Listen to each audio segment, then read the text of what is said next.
नमस्कार, मैं रूपा रजक सदनामा की ओर से आ गई हूँ। मैं 21 अगस्त 2024 का संपादकीय लेकर, जिसका शीर्षक है भारतीय इतिहास में मराठा मंडल, जिसे लिखा है हमारी सह संपादक डॉक्टर विवेक आर्य जी।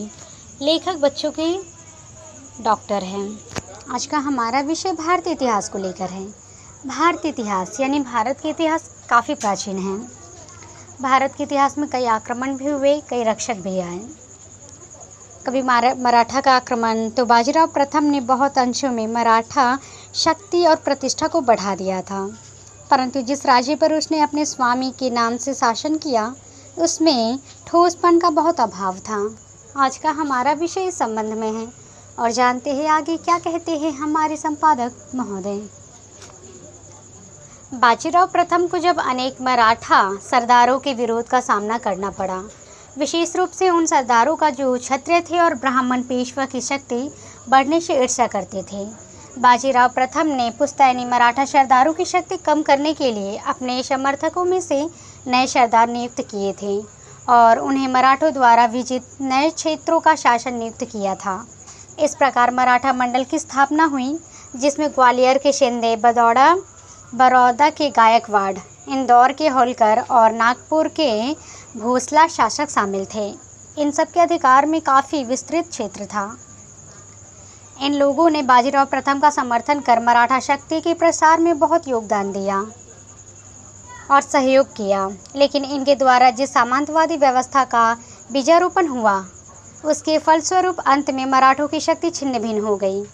यदि बाजीराव प्रथम कुछ समय और जीवित रहता तो संभव था कि वह इसे रोकने के लिए कुछ उपाय करता।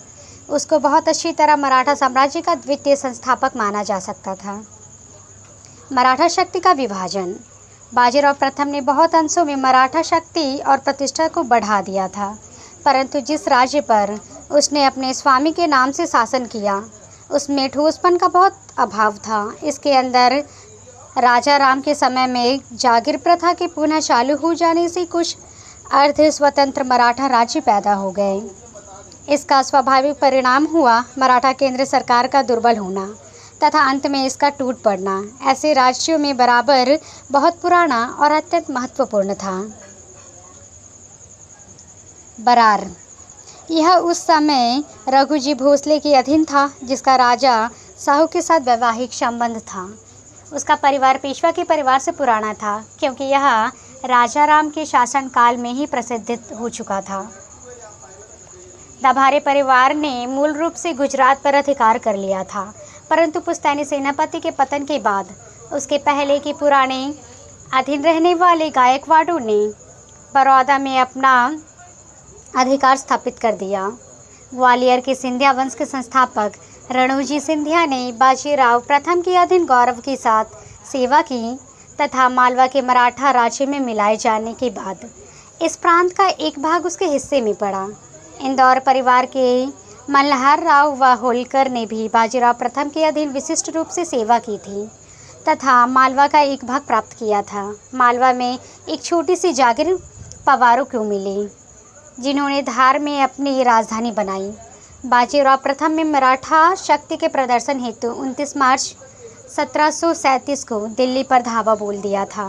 मात्र 3 दिन के दिल्ली प्रवास के दौरान उसके भय से मुगल सम्राट मोहम्मद शाह दिल्ली को छोड़ने के लिए तैयार हो गया था। इस प्रकार उत्तर भारत में मराठा शक्ति की सर्वोच्चता सिद्ध करने के प्रयास में बाजीराव प्रथम सफल हो रहा था।